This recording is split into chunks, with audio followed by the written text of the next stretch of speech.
नाज़रीन, मैं हूँ उस्मा ताहिर और आप लोग देख रहे हैं ईद का स्पेशल प्रोग्राम। जी जनाब, आज का जो ईद का स्पेशल है बहुत ही ख़ास होने वाला है। ख़ास इस हवाले से कि आज जो हम शो शुरू करने लगे हैं जी ईद कुर्बान के हवाले से। और जैसे कि आप जानते हैं कि बड़ी ईद आती है तो हम सिर्फ कुर्बानी नहीं करते, उसमें हमें बहुत सी चीज़ें और भी कुर्बान करनी होती हैं। अपनी अना, अपना गुस्सा, अपना जज्बा, वो तमाम चीज़ें जो हमें लगता है कि जो हमें सबसे ज़्यादा प्यारी है ना, उसको कुर्बान करने का नाम बड़ी ईद है। लेकिन हमारे साथ जो शख्स मौजूद है उनका तारुफ कुछ यूँ कराना चाहूँगी कि आज हमारे साथ मौजूद है सिंध के वज़ीर बराए सोशल वेलफेयर, जिन्होंने ना सिर्फ हुकूमती सतह पर बल्कि ज़ाती तौर पर भी बेसहारा, यतीम और बुजुर्ग शहरियों के लिए बेइंतहा खिदमात अंजाम दी। और उन्होंने जो खिदमत अंजाम दी है ना, वो बताने से बेहतर है कि हम उनसे बात करें, उनसे पूछें कि बड़ी ईद है वो कैसे मनाते हैं, कैसे करते हैं, और इतना बिजी रहने के बाद वो कैसे तमाम चीज़ों को पूरा करते हैं। जनाब हमारे साथ मौजूद हैं मीर तारिक तालपुर साहब। अस्सलाम वालेकुम सर, ईद मुबारक। बहुत खैर मुबारक। कैसे आप? मैं बिल्कुल ठीक हूँ, आप ठीक हैं? ईद का दिन कैसे मनाते हैं? ईद का दिन तो हमारा यूजुअली लोगों के बीच में होता है, जो 3-4 दिन होते हैं, लोग मिलने के लिए आते हैं और वहीं लोगों के साथ ही हमारी ईद गुजरती है। चाहे बकरा ईद हो या रमज़ान वाली ईद हो, लोगों के दरमियान ही हम होते हैं। और ये 4-5 दिन जो है बहुत बिजी हमारे होते हैं और ज़्यादातर लोग ही हमारे पास मिलने के लिए आते हैं। ठीक है, तो इस तरह ही हमारी ईद गुजरती है। सर थोड़ा सा मुझे बताएं, जैसे कि आपके पास अभी एक वजारत है और इसमें कौन कौन सी आपके पास चीज़ें ऐड होती हैं। ये सोशलाइज जो आप इस वक्त लेके चल रहे हो, आपने मुहिम में आपने बताया था कि बच्चों के ऊपर भी है, जेंडर के ऊपर भी है, बुजुर्गों के ऊपर भी है, बेसिकली है क्या? बेसिकली जी मेरी वजारत जो है उसमें मेन कंपोनेंट है वो है चाइल्ड प्रोटेक्शन अथॉरिटी, जो बच्चों के हवाले से काम करती है। ठीक है। और दूसरा मेरे जो है वो जैसे मैंने अर्ज किया कि ट्रांसजेंडर, ठीक है, और उसके अलावा जो है सीनियर सिटीजन और बेगर्स, ठीक है, बेगर्स भी हमारे इनके हवाले से हम काम करते हैं। और जो हमारे पास 3 सेंटर हैं ट्रांसजेंडर के हवाले से, वो एक सखर के अंदर काम कर रहा है, एक हैदराबाद के अंदर, एक कराची के अंदर। ये ट्रांसजेंडर के लिए कर रहा होता है? ट्रांसजेंडर के अंदर बिल्कुल। वहाँ पे उनका शेल्टर भी मिलता है, उनका खाने पीने की, राइश की हर फैसिलिटी हम उनको देते हैं। ठीक है। और 10,000 पर मंथ हम उनको पे भी करते हैं कि वो अपनी जो ज़रूरियात है वो उनसे पूरी कर सकते हैं। सर ये 10,000 जो पे करते हैं, अच्छा वो कोई जॉब्स भी इसमें होती हैं या पर्सनली आप उनको, जो वो लोग हैं जो बाज़ार मतलब गलत फेल में नहीं जाना चाहते, तो उनको अपॉर्चुनिटी दी जाती है कि आप लोग उस जगह आके रह सको, ऐसा कुछ होता है? बिल्कुल ऐसा ही होता है। और हम उनको स्किल भी सिखाते हैं, जो मुख्तलिफ जो जिसमें वो विलिंग काम करने के लिए विलिंग होते हैं, वो स्किल भी हमको देते हैं। और उनको राइश, खाना पीना और 10,000 रुपया पर मंथ के हिसाब से हम पे करते हैं। अच्छा सर, आज का जो प्रोग्राम है ना, हमने सूखा तो नहीं करना, क्योंकि जाहिर सी बात है हम आपके काम को जानते हैं। हम एक हिस्ट्री तो आपसे लेते ही चलेंगे कि किस तरह से आपका ये घराना सियासत में आया, आपके वालिद का बहुत बड़ा नाम है, कहाँ से बिलोंग करते हैं, वो तमाम चीज़ें मैं पूछूंगी। लेकिन आपके दोस्त यहाँ बैठे हुए हैं और वो दोस्त हैं जो आपके कहते हैं वो चीज़ें भी जानते होंगे जो हमें नहीं पता। डेफिनेटली। तो मैं चाहूँगी ज़रा उनको तारुफ करा लें। बिल्कुल। चलिए जनाब, मैं थोड़ा सा तारुफ करना चाहूँगी क्योंकि सर के साथ यहाँ मौजूद है 2 अदद बहुत ही खूबसूरत लोग। पहले सर हमारे साथ है कासिम सिराज सुमरो जी, MP है। अस्सलाम वालेकुम। वालेकुम अस्सलाम। सुमरो सर कैसे हैं आप? मैं ठीक है, ईद मुबारक। मुझे बड़े सादे से लोग लगे, आप क्यों?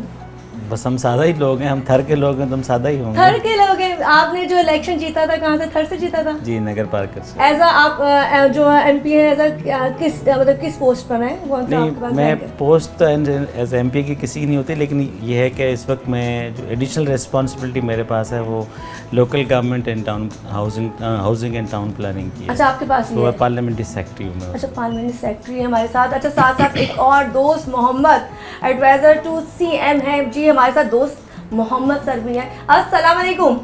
कैसे हैं सर? ईद मुबारक। मुझे लगता है आप दोनों जानवर गिरा के हैं, इसलिए निढाल हुए हैं। होता ये ना, क्योंकि बड़ी ईद पे अगर आप लोग जानवर नहीं भी करें तो जो साथ रहने की, खड़े होने की जिम्मेदारी होती है ना, वो आपको थका देती है, ऐसा है? मेरे ख्याल से उससे ज़्यादा जिम्मेदारी जो हमें लोगों के साथ इंटरेक्शन करने की होती है, उनके साथ मिलने मिलाने की होती है। क्योंकि अब आप जब पब्लिक रिप्रेजेंटेटिव बन जाते हैं तो एडिशनल रिस्पॉन्सिबिलिटी आपकी उन जो आपके कंस्टिट्यूएंट होते हैं या आपके दोस्त रिश्तेदार जो मोस्टली आपके पास आते हैं, मिलने के लिए आते हैं। और अब ज़ाहिर है वो ईद एक किसी भी तरह से खुशी का दिन होता है, तो आप उसको सेलिब्रेट इसी अंदाज में करते हैं कि जो हमारी जो सेलिब्रेशन है वो फैमिली से कम लोगों से ज़्यादा होती है। खैर, इनको कंटिन्यू रखेंगे, इनसे बात करेंगे, लेकिन हम दोबारा से सर की तरफ चलते हैं। सर आप थोड़ा सा बताएं, बचपन में जो बड़ी ईद का फ़र्क था और अभी की बड़ी ईद में क्या फ़र्क देखते हैं? बचपन में तो जी बहुत सेलिब्रेट करते थे, जैसे आम बच्चे ईद की खुशी मनाते थे वैसे ही। अब तो जिम्मेवारियाँ भी बढ़ गई है हमारी, और जैसे कासिम साहब ने फरमाया कि जो हमारी सोशल लाइफ है वो सियासत के आने के बाद ख़त्म हो चुकी है। हम अब सियासी बंदे हैं। हमारी सर बचपन को रिकॉल करते ना, कभी गाय की पूंछ खींची हो, नहीं, वो तो पगला घुमाया हो, देखिए ये चीजें तो मैं कहती हूँ हो ही नहीं सकता। कोई बच्चा बचपन में ये शरारत ना करे। नहीं। कोई ऐसी शरारत बता दे जो आपको याद हो कि मुझे अभी तक याद होता है मैंने बचपन में ये जरूर किया। एज इट इज़ अभी तो मुझे कोई याद नहीं आ रही कि मैं आपको बताऊं, लेकिन बहरहाल बचपन जो होता है जैसे आम बच्चों का गुजरता है और शरारतें होती है वो हम बचपन में बिल्कुल करते सर थे। आपको शौक था गाय घुमाने का, जैसे घर पे आपका माशाल्लाह घराना है, थोड़ा सा मुझे नहीं, बैकग्राउंड वो गाय घुमाने का इस वजह से हमें शौक नहीं है क्योंकि हम जहाँ पर पैदा हुए वहाँ उसी माहौल में हम पले बड़े थे, क्योंकि वहाँ गाय भी थी, बकरियाँ भी थी, जानवर भी थे। सब खुले घूम रहे आप होते हैं। बिल्कुल, हम देहाती लोग हैं और हम वैसे जो मेरा प्रोफेशन है वो एज ए हम ज़मींदार हैं, उसमें सारे में ये चीज़ें इंक्लूड हो जाती है। इस वजह से इतनी एक्साइटमेंट जैसे शहरी की बच्चों को होती है इस तरह हमें एक्साइटमेंट नहीं होती है। लेकिन बहरहाल वो जो छोटी जैसे हम सेलिब्रेट करते हैं इससे सेलिब्रेट। अच्छा सर मुझे थोड़ा सा अपनी फैमिली बैकग्राउंड अपने वालिद साहब का, क्योंकि वो एज अ 10 दफ़ा वहाँ मुझे थोड़ा सा। मेरे वालिद साहब नहीं, मेरे वालिद साहब तो बिल्कुल वो एक रिलीजियस पर्सन है, वो नमाज़ी परहेज़ी आदमी है, वो सियासत में नहीं। तो आप कैसे सियासत? मेरे दादा थे सियासत में, उन्होंने ये मुझे वो क्योंकि 10 मरतबा डिग्री के हल्के से MPA बने कंटिन्यूसली, और फिर उन्होंने ये मुझे जिम्मेवारी दी 2018 में। पहली मरतबा मैं शुक्रगुजार हूँ अपनी लीडरशिप का, पार्टी का, जिन्होंने मुझे टिकट दिया। और मैं वहाँ से जीता 2018 में, और फिर दोबारा 2024 में मुझे टिकट मिला, पार्टी ने दिया, और इस दफ़ा तो मुझे उन्होंने मिनिस्टर बनाया। मैं शुक्रगुजार हूँ अपनी पूरी लीडरशिप का। सर मिनिस्टर बनने का तो जिम्मेदारी बहुत बड़ी जाहिर है, बिल्कुल काम भी बड़ा है, और जिम्मेवारी जो लीडरशिप ने दी है, कोशिश यही करते हैं कि अपना काम ईमानदारी से पूरा करें। जो जिम्मेवारी मिली है उस पर चेक एंड बैलेंस भी रखें, और जो रिस्पॉन्सिबिलिटी मिली है उसको पूरी जिम्मेवारी से साथ उसको अदा करें। बेसिकली आपकी जो सोशल ये वेलफेयर जो आपके पास ये मिनिस्ट्री है, इस हवाले से आप लोगों के लिए क्या क्या रिलीफ कर रहे होते हो, क्या क्या उनको सहूलियात देते हो? बेसिकली जो मैंने आपको काम बताया कि मेरे पास जो 4 मेन कंपोनेंट हैं बच्चों के हवाले। बच्चों के लिए क्या करते हैं? बच्चों के लिए हमने शेल्टर होम खोले हुए हैं। हमारे 30 डिस्ट्रिक्ट के अंदर ये शेल्टर होम काम कर रहे हैं बच्चों के हवाले से। उसमें बच्चों के लिए जो है उसमें मतलब वो बच्चे जो घर से भाग जाते हैं या जिनके वालिदैन नहीं होते, जिनके वालिदैन नहीं होते, जो भाग जाते हैं, या जो जैसे हमारे स्ट्रीट चिल्ड्रेन हैं, इस तरह हम उनकी टेक केयर करते हैं। जैसे आप हमारा एक मलिर के अंदर है, सऊदाबाद के अंदर है, तकरीबन वहाँ पे मेरे ख्याल में इस टाइम भी 50 बच्चे और लड़के और लड़कियाँ दोनों वहाँ पे रहते हैं। अच्छा। ज़्यादातर वो यतीम होते हैं जिनके माँ बाप नहीं होते, या ज़्यादातर वो होते हैं जो अपने बच्चों के जो खर्चे वगैरह अखराजात बर्दाश्त नहीं कर सकते हैं, और ज़्यादातर या तो जो घर से भागे हुए होते हैं। सर बुजुर्गों के लिए स्पेशली क्या प्रोवाइड किया जाता है? जैसे आप लोगों ने बुजुर्गों के लिए भी बड़े अच्छे से हाउस बनाए हुए हैं, वो उनका क्या सिस्टम है? बुजुर्गों के हवाले से हमने 14 कराची के अंदर हमारे तकरीबन 3 से 4 सेंटर हैं, लेकिन हम अब जो सिंध के दूसरे इलाकों के अंदर हमने तकरीबन वहाँ पे मेरे ख्याल में तकरीबन 14 सेंटर हर डिस्ट्रिक्ट में बनाए हुए हैं। 14 सेंटर जो मुख्तलिफ अजला में काम कर रहे हैं बुजुर्गों के हवाले से। अभी हमने एक रिसेंटली एक ID कार्ड लॉन्च किया है। ये ID कार्ड क्या है? ये जो सिंध वाहिद सूबा है, पाकिस्तान का पहला सूबा है जिसने ये कार्ड लॉन्च किया है बुजुर्ग शहरों के हवाले से जो 16 अबो है। अच्छा। उनके लिए सबसे पहले तो जो जैसे किराए में कमी, फेयर जो होता है जिसमें PI का हो, रेलवे का हो या बस टिकट हो, उनको तकरीबन 50% मिलेगा। अच्छा, डिस्काउंट होगा। और दूसरा वो जो ट्रीटमेंट होगी, उनका इलाज होगा, या तो गवर्नमेंट हॉस्पिटल या गवर्नमेंट फंडेड हॉस्पिटल, उनको प्रायोरिटी बेसिस पे उनको उनका ट्रीटमेंट वहाँ भी की जाएगी। और दूसरा ये कि जैसे कि क्यू होती है, बैंक के अंदर क्यू होती है या पेंशन के अंदर क्यू होती है, एक सेपरेट उनके लिए क्यू बनाई जाएगी, खासतौर बुजुर्ग शहरों के लिए। ठीक है। ये हमने सर ये कार्ड कैसे मिलेंगे लोगों तक, ये पब्लिक तक, सिंध के अवाम तक कैसे कार्ड डिस्ट्रीब्यूट होता है? कोई आपकी टीमें बनी हुई हैं, कोई प्रोग्रामिंग चलाते हैं, कोई टीवी पे चलाते हैं? हमारा नादरा के साथ एग्रीमेंट हो चुका है। अच्छा। अब इसका हम इंशाल्लाह चंद दिनों के अंदर की लॉन्चिंग सेरेमनी ईद के बाद करेंगे। अच्छा। और उसमें ये सारी डिटेल होगी, और इसमें तकरीबन इनिशियली तो हम पहले तो तकरीबन 5,60,000 के करीब बना रहे थे, लेकिन अब 2,60,000 के करीब ये इनिशियली कार्ड जो हम स्टार्ट करने जा रहे हैं। ठीक है। बुजुर्ग शहर नादरा से भी डेटा निकाल के जो बुजुर्ग लोग हैं तकरीबन सिंध के अंदर 3.7 मिलियन बुजुर्ग हैं। ठीक है। तो जो 60 से अबव है उनके लिए ये हम जो भी फैसिलिटी होगी सरकार की तरफ से, और मेरी यही कोशिश होगी कि मैं इसको NGO को भी इन्वॉल्व करूँ। और दूसरा ये है कि जो प्राइवेट हॉस्पिटल्स है, हालांकि वो फैसिलिटी नहीं दे रही है, लेकिन मेरी यही कोशिश होगी कि मैं उनको भी इंगेज करूं कि ये बुजुर्ग शहरों के हवाले से हमें फैसिलिटेट करें। चले जी, ये तमाम चीज़ें वो थी क्योंकि मैंने थोड़ा सा पहले बात कर ली इनके काम के हवाले से। तारिक सर से हम अगर जहाँ बैठे अगर हम इनके काम की बात ना करें तो प्रोग्राम बेकार हो जाता है, लेकिन अब जो प्रोग्राम है ना वो शुरू होने लगा फ़न से, क्योंकि दोस्त बैठे हुए हैं, क्या पहनते हैं, कैसा पसंद है, शलवार कमीज़ के अलावा कुछ और, पैंट शर्ट कब पहनी, घर की पसंद, बाहर की पसंद, घर वाली बाहर वाली, तमाम चीज़ें लोगों से पूछेंगे। वेलकम बैक, दोबारा से हाजिर हूँ। यहाँ पर हो गई सियासत की बात, क्योंकि बहुत ज़रूरी थी। जहाँ हम बैठे हुए अगर हम उनके काम की बात ना करें तो बेकार हो जाएगा हमारा प्रोग्राम। और आज ईद के हवाले से वो काम वो था जो आज भी कह रहे हैं माशाल्लाह ये अपने दोस्तों में हट के उन लोगों में मौजूद थे जहाँ पर लोगों को उनकी ज़रूरत होती है, बुज़ुर्गों के साथ, बच्चों के साथ। और जिस तरह से ये अपना बता रहे थे कि हर वक्त बिज़ी रहते हैं। सर मैं आपसे पूछना चाहूँगी, इनसे दोस्ती की वजह? हमारा एक कॉमन दोस्त था, वो भी मिनिस्टर है हमारे साथ, सरदार अली शाह, वो भी हमारा दोस्त ही है। अच्छा, हाँ, सो ये कॉमन फ्रेंड थे हम। यूनिवर्सिटी में मैंने सर कौन सी यूनिवर्सिटी से? यूनिवर्सिटी मैंने ग्रेजुएशन की, फिर मैंने एमए भी वहाँ से, मास्टर्स भी वहाँ से की, फिर मैंने एलएलबी भी की। सो हम साथ ही होते थे। फिर वो जब यूनिवर्सिटी से बंदा बाहर निकलता है तो फिर अपने जो ज़ाती काम होते हैं उसमें उलझ जाता है। फिर कोई शादी कर लेता है, कोई अपना कारोबार कर लेता है, कोई बिजनेस कर लेता है, फिर वो आपको तो पता ही है। लेकिन बहरहाल हमारा ताल्लुकात और कांटेक्ट तो हमेशा तो साथ में रहा था। त्यौहार पे सब मौक़ों पे आप लोग जमा होते हो? एक तो बेसिकली आप लोग सारी सी बात है एमपी में है, तो आप लोग की वही तमाम चीज़ें एक साथ है। असेंबलियों में भी आप लोग? ईद तो हम कराची में मिलते हैं, अदरवाइज सब अपने गाँव में होते हैं। वो फ़ोनों पर रब्ता कांटेक्ट तो होते हैं, एक दूसरे को ग्रीटिंग करते हैं, लेकिन जो प्रॉपर मिलना होता है वो कराची के अंदर ही हम मिलते हैं। ठीक है सर, मैं आपसे पूछना चाहूँगी वजह दोस्ती क्या है? दोस्ती वजह जैसे तारिक साहब ने बताया कि हमारा जो पुराना पहले डिस्ट्रिक्ट था वो एक ही था। अभी तो हमारे डिस्ट्रिक्ट अलग हो गए हैं। ठीक है। तो हम वैसे ही उसी हिसाब से हमारी वास्तेदारी तो पहले हमेशा रही है, हमारे बड़ों से लेके। इनके जो दादा थे, जब मैं 2013 में असेंबली का मेंबर बना उस टाइम भी वो मेंबर थे।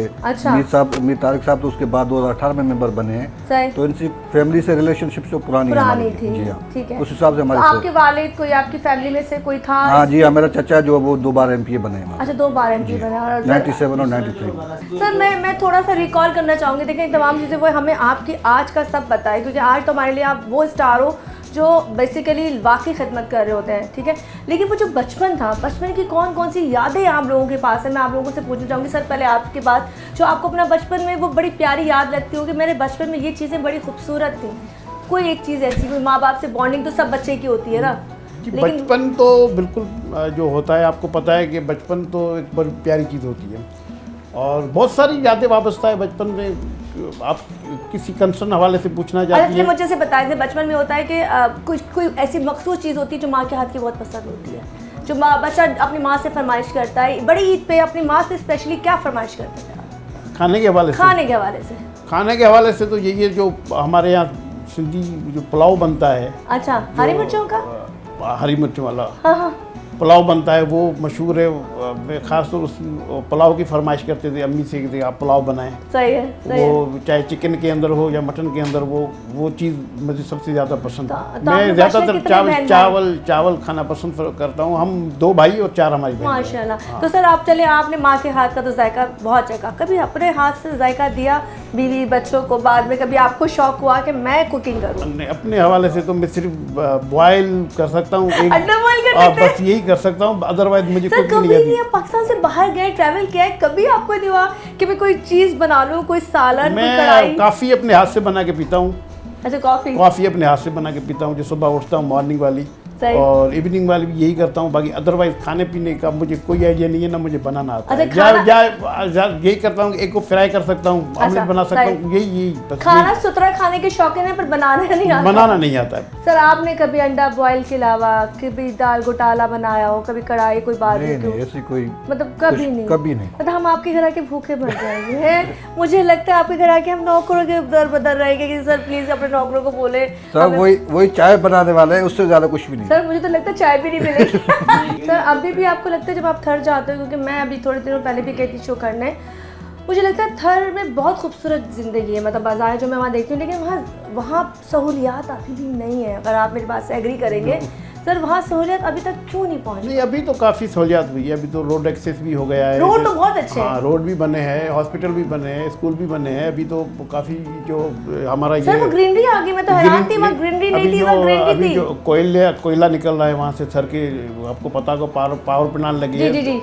तकरीबन 3-3.5 हज़ार मेगावाट बिजली भी जो पूरे पाकिस्तान को उधर की तरफ से जा रही है। जी। अभी तो खुशहाली तो लोगों की तरफ है, लेकिन वहाँ जैसे कासिम ने कहा कि थर के लोग बड़े मेहनती हैं और बड़े काम जफाकश काम करने वाले हैं और बड़े ईमानदार लोग हैं थर के लोग। और जो अभी तो काफ़ी काम भी हुए हैं, और अभी जैसे पीपल्स पार्टी की हुकूमत आई है 2008 से लेके अभी तो काफ़ी रोड एक्सेस, हॉस्पिटल, स्कूल, काफ़ी वहाँ पे अभी जो है ज़िंदगी आसान हो गई है। और पहले तो काफ़ी मुश्किलात थी, क्योंकि रोड एक्सेस न होने की वजह से काफ़ी लोगों को तकलीफ थी, लेकिन अब काफ़ी इलाके जो है बेहतर हैं। अभी तो जो पानी भी वहाँ पर पहुँच चुका है, और अभी लोगों ने सोलर पंप, समर पंप वहाँ पर छोटी जो खेती बाड़ी वो भी करते हैं। अभी सिमाल डैम भी नंगर के अंदर, जहाँ से कासिम साहब MP है, वहाँ पे पानी वहाँ पहुँच गया, कराची पानी पूरा सिमाल डैम भी बने हुए हैं। कराची में पानी का इशू आप देख रहे हैं, एक तो अनप्लान जो हमारी प्लानिंग है वो कराची अब जिस तरह बढ़ रहा है, जिस तरह पॉपुलेशन कराची की इंक्रीज हो रही है,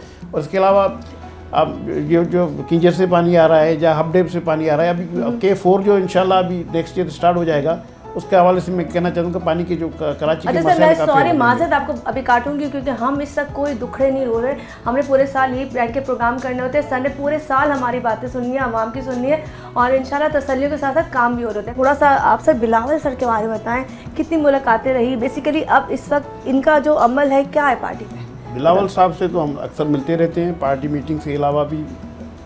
आप बिलावल साहब का काम तो आप देख रही हैं, जो लास्ट टाइम वो वज़ीर ख़ारजा थे पाकिस्तान के, तो उन्होंने बहुत पाकिस्तान के लिए काम किया बिलावल साहब ने।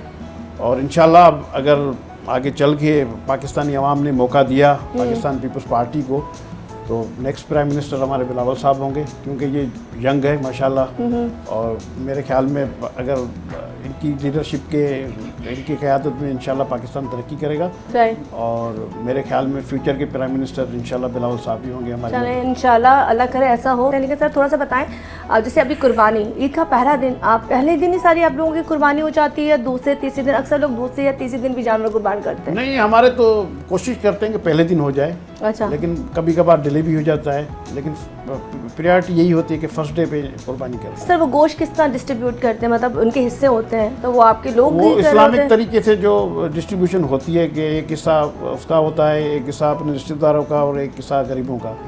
पर इस तरह जो हमारा हिस्सा होता है वो भी हम उसमें डाल देते हैं कि ज़्यादातर गरीबों को मिले। तो इस तरह से डिस्ट्रीब्यूशन होती है गोश्त की, और वो करने वाले तो और लोग होते हैं, जो हमारे बंदे होते हैं, हम फिर वो देखते हैं। सर आप जाते हो उस जगह वेन्यू पे जाते हो जहाँ पे कुर्बानी हो रही होती है, क्योंकि हाथ लगाना, बिल्कुल दुआ पढ़ना, हाँ, जाते हैं, हाथ भी लगाते हैं, फिर कुर्बानी करने वाले तो होते हैं, वो कुर्बानी कर लेते हैं। सर आपके बच्चे कुर्बानी में शामिल होते हैं? अब उन आज की जनरेशन थोड़ा सा दूर है इन चीज़ों से, जैसे मुझे शौक है जानवरों के पास जाऊँ, उनको प्यार करूँ, उनको संभालूँ, फिर एक प्यारी चीज़ है ना उसको कुर्बान करना, यही जज्बा है। तो आपके बच्चे उसमें हिस्सा डालते हैं, उनको पसंद है कि वो जानवरों से प्यार करें, फिर वो जब कुर्बानी का वक्त आता है तो वो जाके वहाँ मौजूद हो, ऐसा होता है? नहीं, वो जाते हैं वहाँ पे, देखते हैं, स्पेशली जो मेरे बेटे हैं वो देखते हैं, वहाँ पे जाते हैं, वो अपनी निगरानी में माशाल्लाह बड़े हो चुके हैं और कुर्बानी भी करते हैं। खैर इस वक्त हम ब्रेक की तरफ जा रहे हैं, ईद का स्पेशल प्रोग्राम आप देख रहे हैं, सर के साथ उनके दोस्तों ने रौनक लगाई हुई, और स्पेशली हम जब आएंगे तब पूछेंगे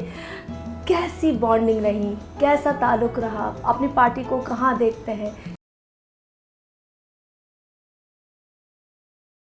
वेलकम बैक जी, दोबारा से हाजिर हूँ। यहाँ पे ईद की रौनकें, बड़ी ईद की रौनकें लगी हुई है। बड़ी ईद की रौनकों में हमने दोनों तरह के पहलू पे बात की है, हमने आवाम के लिए भी बात की और हमने खुशहाली के लिए भी बात की। खैर इस वक्त हम थोड़ा सा आ जाते हैं थोड़े से फ़न की तरफ। सर मैं थोड़े से सवालात, क्विकली सवालात आपसे करूँगी। अगर मैं आपसे पूछूँ कि जी बिरयानी या कौरमा? जी बिरयानी मुझे पसंद है। शलवार कमीज़ या पैंट शर्ट? मैं अक्सर शलवार कमीज़ पहनता हूँ। घर का खाना या बाहर का खाना? मैं घर का खाना प्रेफर करता हूँ। सोशलाइज ज़िंदगी या सुकून वाली ज़िंदगी? नहीं, सोशलाइज ज़िंदगी, सुकून वाली ज़िंदगी नहीं। सर बाहर की चीज़ें जो पसंद करते हैं, मतलब ब्रांडेड चीज़ें या लोकल चीज़ों पर भी गुजारा हो जाता है? जी मैं दोनों को, ब्रांडेड भी पसंद करता हूँ, लोकल भी। किसी एक खास कोई किसी एक चीज़ का अगर आप मुझे पर्टिकुलर बोल दें तो मैं आपको बता सकता हूँ। जिस पे आ जाए हाँ, वो वैसे ही होता है बिल्कुल। अच्छा ये बताएं, दोस्तों में ज़्यादा दोस्त पसंद है या मुख्तसर खूबसूरत? नहीं, मेरी जो दोस्तों की सर्कल है वो बहुत छोटा है। छोटा है, मैं बड़ा सर्कल दोस्तों का नहीं है मेरा। अच्छा ये बताएं, बेगम के हाथ का जोड़ा पहनना पसंद करते हैं ईद पे, या खुद से जो भी बन गया आपने ऑर्डर दे दिया अच्छी पहन लिया? नहीं, मैं अपनी पसंद का पहनता हूँ। बेगम पे काला, सफ़ेद या ब्राउन या ब्लू? नेवी ब्लू मुझे पसंद है। अच्छा। और उसके बाद वाइट और ऑफ वाइट। सर सर्दी है गर्मी? सर्दी। सर्दी। बाहर जाना पसंद वेकेशन में कहाँ करेंगे? पाकिस्तान के उन इलाकों में जहाँ ग्रीनरी है, या पाकिस्तान से बाहर? मोस्टली तो कोशिश ये होती है कि पाकिस्तान के अंदर करें, लेकिन बाहर भी कभी कभार जाना पड़ता है, चले जाते हैं। हाँ। इसके अलावा ये बताएं कि अगर हम आपसे पूछें कि जी आपकी माँ की कोई एक खूबसूरत आदत? माँ तो सारी खूबसूरत है, हाँ। लेकिन एक है ना, होता है कि यार मेरी माँ मुझे, आपको कोई निकनेम? निकनेम नहीं है मेरा, यही नेम है। क्या देखें, हमें बता तारिक अली तालपुर मेरा नाम है, यही मेरा नाम है। निकनेम मेरा कोई नहीं है। कभी घर में किसी ने प्यार से पप्पू, राजा, दुलारा, शहजादा, माँ का दुलारा? नहीं, इस तरह निकनेम नहीं है मेरा। नहीं, निकनेम नहीं है, लेकिन अम्मी तो सर बता नहीं रहे, मुझे लग रहा है। नहीं, मैं झूठ नहीं बोलता हूँ, मैं बिल्कुल सही जो डेफिनेट। सर ये जो आपने स्लीपर पहना है या बंद जूता? ये गर्मियों में क्या तो मैं यही पहनता हूँ, और सर्दियों में तो बंद जूता पहनता हूँ। ठीक है, मुझे ये बताएं, गुस्सा आता है तो कंट्रोल कर लेते हैं या बता देते हैं किसी को अगर आपने बुराई की? गुस्सा कंट्रोल नहीं होता है, मैं बता देता हूँ। जो भी मुझे बात अच्छी नहीं लगती है, मैं मुंह पे बोलने वाला। सच्चे खरे? हाँ बिल्कुल सच्चा खरा, मैं दिल में बात नहीं रखता हूँ, जो मुंह पे आता है। गुस्सा कितनी देर का है? गुस्सा शॉर्ट होता है, माना इतना लंबा नहीं होता है मेरा गुस्सा, लेकिन होता है तो फिर थोड़ा सख्त होता है। सर कभी बचपन में तो ईदी दे देते होंगे, वैसे मैं भी लेके जाऊंगी, अगर बचपन में कोई ईदी मांगता हो, थोड़े जब जवान हो गए हो, क्या बहाना बनाया आखिरी? ईदी जो मांगता है दे देता हूँ मैं। दे देते हैं? हाँ, उतनी कोई कंजूस आपको वाली बात नहीं है। आखिरी टाइम ईदी कब मिली? मुझे मेरे वालिद साहब मुझे मेरे वालिद साहब ने दी थी। अभी वो माशाल्लाह भी हयात है, अल्हम्दुलिल्लाह। उन्होंने मुझे दी थी ईदी, वो देते हैं। अच्छा लगता है अभी ईदी लेना? बिल्कुल लेना अच्छा लगता है बड़ों से। हाँ चलिए जी, बहुत शुक्रिया जी। हम जरा आ जाते हैं दोस्तों की तरफ। सर आपकी तरफ आते हैं दोस्त मोहम्मद, दोस्तों के दोस्त, जरा आप बताइए आपको क्या पसंद है शलवार कमीज से हटके? मैं ज़्यादातर शलवार कमीज यूज़ करता हूँ। अच्छा, पैंट शर्ट नहीं पहनी? नहीं, बिल्कुल। आखिरी टाइम पहनी थी तो बहुत ही कम।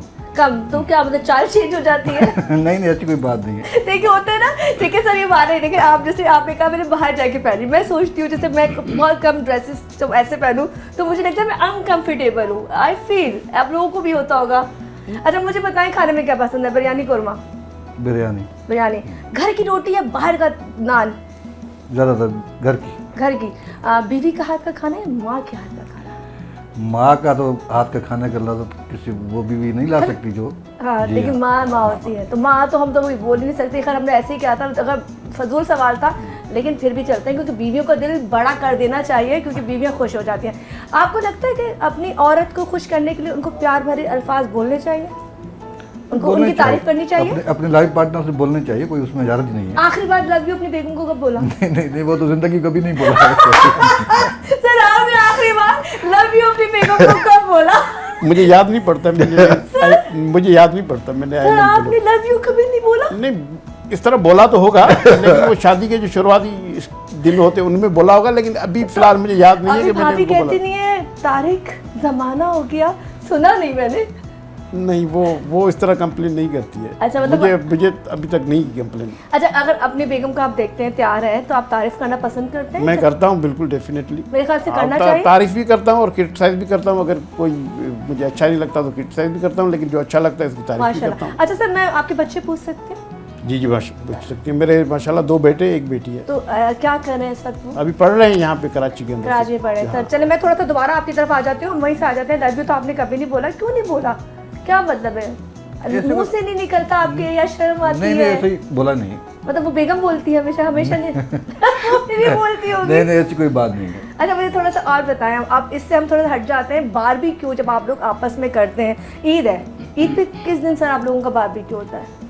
कराची में होते हैं तो बारबेक्यू होता है, एक दूसरे से इनवाइट करते हैं। कभी मेन की तरफ चला जाता हूँ, कभी ये मेरी तरफ आ जाते हैं। फार्म हाउस पे आप जाते होंगे फिर, या घर पे बैठ के? फार्म हाउस पे नहीं, ज़्यादातर होटलिंग करते हैं। होटलिंग करते हैं? जाता है, फार्म हाउस वगैरह पर नहीं जाते। लेकिन यहाँ पर कराची में, वहाँ पर तो हमारे पास टाइम किसी के पास भी नहीं होता मिलने मिलाने का, क्योंकि वहाँ पर रश इतनी होती है हमारे पास, लोगों का आना जाना, और 3 दिन बहुत ज़्यादा बिजी होते हैं। बहुत सारे लोगों ने आपको घेर लिया, बहुत सारे लोगों ने, क्योंकि आपकी फील्ड ऐसी है। उसमें बहुत सारे लोग हैं जो आपको ज़ाहिर जिद में आपको प्रेशराइज भी कर रहे हैं, मतलब वो नहीं समझ रहे, तो किस तरह से टैकल करते हैं आप? जैसे आप कह रहे हो कि मेरा काम सोशलाइज, तो वो कैसे बात यह है कि जब लोगों के बीच में होते हैं तो कोशिश यही करते हैं कि उनसे सच बोलें, ठीक है। झूठ नहीं बोलें, क्योंकि अगर झूठ बोलेंगे तो फिर वो झूठ कभी ना कभी वो ज़ाहिर हो जाता है। ठीक है। और हमारी तो फील्ड ही ऐसी कि हर 5 साल के बाद हम फिर लोगों के बीच में होते हैं। अगर एक बार हमने झूठ बोल के उनसे जान छुड़वा ली तो जब दोबारा उनके पास जाएंगे तो वो बोलेंगे कि आपने हमारे साथ झूठ बोला। कोशिश यही होती है कि लोगों के सच बोलें, जो फैक्ट है उनको बताएं, फिर वो लोग भी जब सच बोलते हैं तो वो आपके साथ अटैच इसीलिए कि आपने हमेशा उनके काम आए और आपने सच के बेस पे हाँ वो फिर हमारी बात को कबूल भी कर लेते हैं। जब सच बोलते हैं तो फिर वो मान भी जाते हैं, जिद भी नहीं करते। लेकिन सच में बड़ी ताकत होती है और सच बोलना ही भी चाहिए। हालांकि सियासत में ये फील्ड है, उसमें सच और झूठ दोनों चलते हैं, लेकिन यही कोशिश होती है कि जो फैक्ट हो, जो सच हो, उसी पर अमल दरामद। सर हम बात करते हैं आपके लीडर्स की। मोहतरमा बेनज़ीर साहिबा के बारे में थोड़ा सा बताएं।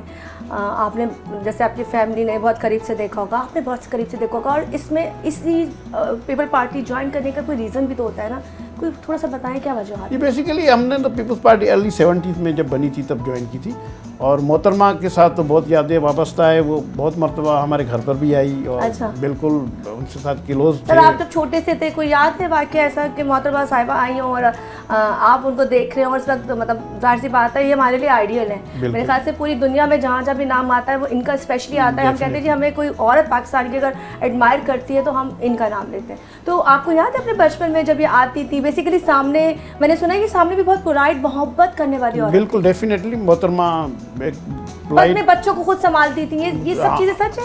बिल्कुल सच है। मोहतरमा ने अपने बच्चों का भी केयर किया और उसके साथ सियासत भी की, और बहुत हॉश टाइम भी मोहतरमा ने, हार्ड टाइम भी देखा, सख्त टाइम भी देखा, और मार्शलाएँ भी देखी। भुट्टो साहब की जो जैसे आपको पता है कि शहीद होने के बाद पार्टी को मोहतरमा ने संभाला, और ज़ियाउल हक की मार्शला को मोहतरमा ने फेस किया, फिर मुशर्रफ की मार्शला को मोहतरमा ने फेस किया। मोहतरमा ने बहुत बड़ी तकलीफें देखी, बहुत टफ टाइम देखा। मोहतरमा ने अपनी पार्टी को संभाला, अपने लोगों को संभाला, अपने वर्करों को संभाला।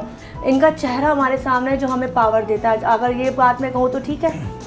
मोहतरमा वो जो अवामी लीडर थी, लोगों की नफ्स उनको पता थी। हाँ, मोहतरमा वो जो ड्राइंग रूम वाली सियासत थी वो मोहतरमा ने कभी नहीं की। वो हमेशा अपने वर्करों के साथ में टच में रहती थी। छोटे से छोटे वर्कर के साथ भी मोहतरमा का कांटेक्ट था। लेकिन अब सियासत थोड़ी चेंज हो चुकी है। जरदारी साहब ने भी संभाला है पार्टी को, ऐसी बात नहीं। सर मैं यहाँ से आपको कट करूँ क्योंकि हमने जरदारी सर पे और बिलावल पे भी जाना है, क्योंकि इस वक्त आप लोग देख रहे हैं कि इस वक्त यही तमाम चीज़ हर जगह चल रही है, सियासत सियासत सियासत। लेकिन हमारा शो है बड़ी ईद का, कुर्बानी का, और कुर्बानी में हमने अगर अच्छी अच्छी फ़नी बातें नहीं की तो फिर हमारा शो हो जाएगा ब्रेक नहीं करना। दोबारा आते हैं, फिर दोस्तों को दोबारा से ऐड करते हैं और पूछते हैं कि मस्जिद क्या क्या, क्योंकि बड़ा मुश्किल काम है। मैं एक बताऊँ, ऐसी जगह पर बैठ के जहाँ पे बड़े सोबर लोग हों और जिनके ऊपर जिम्मेदारियाँ हों, जो असेंबली में भी संभाल के मुँह बात करते हो, उनसे बातें अंदर की निकलवाना बहुत मुश्किल काम है। लेकिन मैं थोड़ा सा कोशिश ज़रूर करूँगी क्योंकि मैं चाहती हूँ पर्सनल ज़िंदगी में बात की। वेलकम बैक जी, दोबारा से हाजिर हो और तारिक सर के साथ मौजूद, उनके दोस्तों के साथ मौजूद है। बहुत खूबसूरत सा प्रोग्राम कर रहे हैं। हम मोहतरमा बेनज़ीर साहिबा के से हवाले से बात कर रहे थे, उनके काम से, उनकी फैमिली से बॉन्डिंग कैसी थी सर ने बताया। लेकिन थोड़ी सी बात हम थोड़े से हटके कर लेते हैं। आपने सियासत, जिम्मेदार जो आपके होते हैं उस पर कर लिया। अब आप कोई एंकर बन जाए, कोई हीरो बन जाए, कोई डायरेक्टर बन जाए, कोई एंकर, आप नहीं चाहते आपके बच्चे कोई ड्रामे में हीरो शीरो बने, कोई हुमायूं सईद हो? वो उनकी विल पे डिपेंड करता है ना। अगर वो बनना चाहे तो मेरी तरफ से उनको कोई रोक टोक नहीं है। अगर वो जो भी अपनी फील्ड चूज करना चाहते हैं तो कर सकते हैं। कभी आपको कभी शौक हुआ कि मैं कोई पाकिस्तानी, कोई भी या इंडियन या पाकिस्तानी स्पेशली, मैं फला हीरो बन जाऊं, मैं थोड़ा सा नजर आऊं, कभी हुआ है? कभी शौक हुआ है? इस तरह तो कोई शौक ही एज ए हीरो या कोई ऐसा हीरो जो याद हो, पुराने ड्रामे अनकही, वो पता नहीं कौन कौन से पुराने जमाने के 80 के ड्रामे जो थे, 90 के, वो याद है कुछ? मैं पाकिस्तानी ड्रामे कम देखता हूँ। अभी तो धुआं भी नहीं देखा आपने? टाइम ही नहीं मिलता है हमें। धुआं की कोई 1-2 एपिसोड देखी होगी तो देखी होगी, अदरवाइज इतना टाइम नहीं मिलता हमें वो ड्रामे और फिल्में देखने का। सर अगर कभी हीरो आना पड़ जाए आपको, हीरो, तो किसके साथ आना चाहेंगे? मायरा खान के साथ आना चाहेंगे, या जो आजकल आयजा आई हुई है, 2-4 लड़कियां बड़ी प्यारी प्यारी पप्पू? मैंने मायरा खान को 1-2 मूवीज देखी, आयजा वगैरह की तो कोई ड्रामा या मूवी नहीं देखी है। आयजा की है, मायरा खान की 1-2 मूवी। सर मतलब गलत कर दिया, हुमायूं सईद की जगह आपको लेना चाहिए था, मुझे तो ये लगता है। ले लेती तो अच्छी बात है, आप हमारी सिफारिश करते हैं, ले लेंगे तो काम कर लेंगे। लेकिन सीरियसली देखिए एक बात हो, अगर हुमायूं सईद के साथ हम इनको खड़ा कर दे तो आई थिंक बेस्ट लगेंगे मेरे ख्याल में। मैं सर आपसे पूछना चाहूँगी, लेकिन सर अभी हम दोबारा से अपने वहीं आ गए जहाँ से हमारा ड्रामा शुरुआत और बेइंतहा अच्छे ड्रामे बने। सर मैं आपसे चाहूँगी, कभी आपको शौक हुआ है आप वैसे विलन का रोल क्यों नहीं करते? मुझे तो लगता है आपको विलन का, सर बताए ना। सॉरी मैंने देखा, बहुत देर से देखा, देर से खामोश हो गए ना, यूं क्यों बैठे हुए? मैंने कहा को विलन का रोल करना है। सर देखिए एक बता रही हूँ, शफी मोहम्मद सर है, वो कुछ नहीं बोलते थे, उनके एक्सप्रेशन बोलते थे, मतलब वो स्क्रीन पे बैठे हुए, मैंने उनके ड्रामे देखे, मैं देखती हूँ, वो बैठा हुआ स्क्रीन पे और वो उसके आंखें बोल रही हैं। अच्छा आप बताएं, आपको कोई याद है, कोई हीरो हीरोइन याद है? हीरो हीरोइन मुझे नाम तो याद नहीं है, लेकिन मैंने ड्रामा धुआं देखा हुआ है। यस, याशिर वाला और धुआं, बहुत जबरदस्त ड्रामा था। उसके बाद दश्त, अतिका ओडो का। अतिका ओडो, ये पुराने ड्रामे जो वो थे, वो सिंधी ड्रामे थे, वो भी देखे हो। सही सही। सर अगर अभी आप देखते हैं हमारी इंडस्ट्री वैसे बड़ी अच्छे बच्चे अब इसमें काम कर रहे हैं, पढ़े लिखे बच्चे आ गए हैं। मुझे लगता है जब पहले इंडस्ट्री थी, बेशक ड्रामे बहुत खूबसूरत होते थे, लेकिन हर बंदा परफॉर्म करने में बेटियों को नहीं देता था, उनको लगता था ये फील्ड में लड़कियों का काम नहीं है। अब आपको लगता है कि हमारे यहाँ शऊर आ गया है, ये मार्केट अब बड़ी हो चुकी है? यकीनन ये अच्छी बात है, पढ़े लिखे लोग आ गए इस फील्ड में, और अभी तो काफ़ी अच्छे घरानों से लड़कियां भी आ रही हैं काम करने के लिए। अब ये एक एज ए प्रोफेशनल लोग इसको सीरियसली ले रहे हैं। अब तो पढ़ी लिखी बच्चियां बहुत हैं, अगर आप उनसे बात करें, किसने MBA किया है, किसने मास्टर किया है, किसी जज की बेटी है, किसी वकील की, मतलब इस तरह ही हो रहा है। बिल्कुल हो रहा है। अब शोबिज़ जो है ना, अभी तो काफ़ी प्रोफेशनल जो एक तरीक़ाकार होता है वो आ गया है इनमें। और जैसे कि आप देख रहे हैं कि आज पाकिस्तानी ड्रामे वो अभी काफ़ी अच्छी लेवल पर बन रहे हैं। हमारे पड़ोसी जैसे कासिम ने कहा, वो भी हमारे ड्रामों की कॉपी करके वहाँ पे वो अपनी फिल्में बना रहे हैं। लेकिन बहरहाल ये एक अच्छा काम है, पढ़े लिखे लोग जहाँ भी आएंगे वहाँ पर बेहतरी आएगी। सर मैं वाइंड अप की तरफ जा रही हूँ, पर थोड़ा सा टाइम आप लोगों को लूँगी। कभी सिंगिंग का शौक हुआ, कभी गुनगुनाया? कभी देखिए इंसान है, हम गाड़ी में बैठे होते हैं, मैं तो बहुत गुनगुनाती हूँ, लेकिन मैं आते हुए भी गुनगुना रही थी, सबने कान बंद कर लिए थे, पर मैं गा रही थी। बिल्कुल, वो तो सिंगिंग तो जैसे बोलते हैं ना, ये जो रूह की गिज़ा होती है। हम वैसे तो बाथरूम सिंगर हैं सर। एक आध अगर मैं लाइन चाहूंगी, बाथरूम सिंगिंग करते कोई एक आध लाइन अदरवाइज सिंगिंग नहीं, सिंधी में हो जाए सर, सिंधी में कोई प्यारी सी लाइन मुल्क के लिए, क्योंकि मैंने आपसे मैसेज लेना है। अभी जो हमारे इंडिया पाकिस्तान के बीच में हुआ था और हमने माशाल्लाह फतह पाई थी, हम उसमें भी आपसे मैसेज देंगे। कोई एक लाइन। सिंगिंग तो मुझे नहीं आती। अच्छा कोई हो, एक्सट्रीमली सॉरी, मुझे सिंगिंग नहीं आती, लेकिन बाथरूम सिंगर है या कभी गाड़ी आप रिकॉर्ड करके थोड़ा सा गुनगुना लेते हैं, लेकिन अदरवाइज सिंगिंग नहीं आती है। अच्छा थोड़ा सा मुझे बताएं, अभी जो हालात ख़राब, आप लोगों का सबका बड़ा रोल है, क्योंकि हमें हुकूमत ने बड़ा सपोर्ट किया, हमारे चैनल से बड़ा सपोर्ट किया, पॉजिटिव चीज़ें दिखाई, हमने जिस तरह से फतह हासिल की है। यकीनन ये पाकिस्तान की आवाम की, पाकिस्तान की और पाकिस्तान की फ़ौज की ये बड़ी काविश है, बड़ी कामयाबी है, क्योंकि वो अपने आप को सुपर पावर कहता है और दुनिया की 5वीं बड़ी मैशत भी अपने आप को कहता है। लेकिन हमारे लोगों ने, खासतौर पर हमारी आर्मी ने, हमारी जो एयरफोर्स ने, आर्मी ने, नेवी ने, सब ने अपना लोहा मनवाया है। और यही तवक्को थी कि इंडिया को शायद इतना जो रिस्पांस हमारी तरफ गया है, तो उनको तवक्को नहीं थी कि इतना बड़ा रिस्पांस हमारी तरफ से जाएगा। यकीनन ये सबकी जीत है, उसमें पाकिस्तान लोगों की, आवाम की और पाकिस्तान की जो बहुत जज्बा देखा गया था। मैं कहती हूँ उन दिनों मेरे ख्याल से हम सब में इतना जज्बा था कि हमें लगता था कि हमें खाने को ना दो, हमें बॉर्डर पे ले जाओ या कहीं भी उनसे लड़वा दो, हम लड़ पड़ेंगे। एक पेज पे थे ना, हम सारे सिपाही बन गए थे, सिपाही बन गए। सो जाहिर है जब यूनिटी होगी, इत्तेहाद होगा, तो यकीनन कामयाबी होगी। और आगे चलकर जो अभी ये एग्रेशन इंडिया ने की है, ये सोच समझ के आइंदा ये स्टेप उठाएगा। इंशाल्लाह हमारा तगड़ा जवाब गया है हमारी तरफ से, और इंशाल्लाह यही तगड़ा जवाब अगर आइंदा भी करेंगे तो इंशाल्लाह इस किस्म का तगड़ा जवाब इंशाल्लाह। जी CM के एडवाइज़र भी हैं आप, तो आप बताएं हमें थोड़ी अच्छा मशवरा दे सकते हैं, हम क्या करें? मीडिया ने जो इस तक अमल किया है, आपके ख्याल में सर मीडिया पॉजिटिव रहा आप लोगों के ख्याल में, जो हम लोग दिखा रहे थे न्यूज़? देखिए, अगर इंडिया की मीडिया का रोल देखें तो बिल्कुल नेगेटिव रहा। उन्होंने ऐसे झूठ फैलाया जिसकी कोई कहने की बात ही नहीं है, लेकिन पाकिस्तानी मीडिया ने बहुत अच्छा रोल प्ले किया। जो भी पॉजिटिव चीज़ें थी उनको ही सामने लाया, जो भी सच था उनको सामने लाया, झूठ को उन्होंने पेश नहीं किया। जैसे इंडिया की मीडिया ने सिर्फ अपनी गवर्नमेंट के साथ चलने या उनके जो इक़दाम थे उनको वो सही उन्होंने अपने चैनल को बेचा ना, उन्होंने अपने चैनल की शायद उनको लग रहा था कि शायद वो दिखा रहे, तो उनका चैनल से वहीं देखा जा रहा है, दुनिया में मॉनिटर नहीं किया जा रहा, उनका भांडा बाहर के चैनल्स ने फोड़ दिया।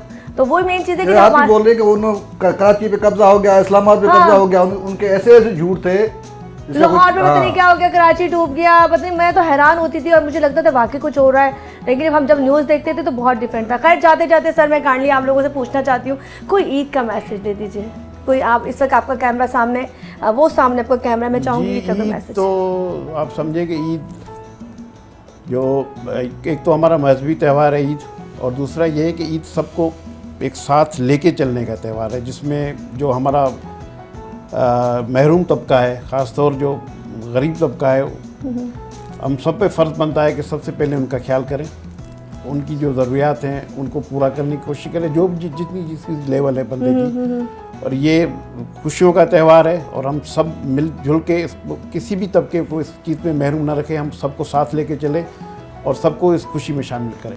सर जी ये तो वैसे ही खुशी भरा त्यौहार है, मजहबी त्यौहार भी है, लेकिन उससे हटके भी जैसे माशरे में जैसे कोई नेगेटिव चीज़ें देख रहे हैं, ये नहीं होनी चाहिए। पॉजिटिव माइंडेड होना चाहिए, सबको साथ लेके, सबसे प्यार मोहब्बत वाला सलूक होना चाहिए सबको। जैसे अभी इस जंग के टाइम में जैसे माहौल था, हाँ ऐसे थे, तो इसी तरह रहना चाहिए। और ये प्यार भरा ही माहौल जो हमेशा बना रहे तो बेहतर है। चलें जी, बहुत शुक्रिया सर, काइंडली आपका बेइंतहा शुक्रिया, आपने हमें वक्त दिया, आपका शुक्रिया। खैर ईद कुर्बा के हवाले से हमारा ये प्रोग्राम स्पेशल आप लोगों ने देखा, जिसमें मकसद ये था कि कुर्बानी तो खैर हमने कर ली, बहुत से लोगों के घर में कुर्बानियाँ हो गई, जानवर फारिग भी हो चुका हो गया, लोगों के फ्रिजों में चला गया, लोगों के पास चला गया। मेरे ख्याल से इस प्रोग्राम को यहीं से ख़त्म करते हैं, यकीनन आपको पसंद आया होगा। हमने सियासत पे बात कर ली, हमने फैमिली पे बात कर ली, हमने तो यहाँ हीरो हीरोइन पे भी बात कर ली, और कहीं ना कहीं मूवी अगर बनेगी तो देखे कौन सी बनती है मुझे नहीं पता, लेकिन दोस्ताना यहाँ मौजूद है। इसी के साथ हमारे प्रोग्राम का वक्त खत्म होता है। इंशाल्लाह ईद की ये ट्रांसमिशन यकीनन आपको पसंद आ रही होगी। इसी के साथ मुझे और मेरे तमाम प्यारे प्यारे लोगों को इजाज़त दीजिए। अल्लाह हाफिज़।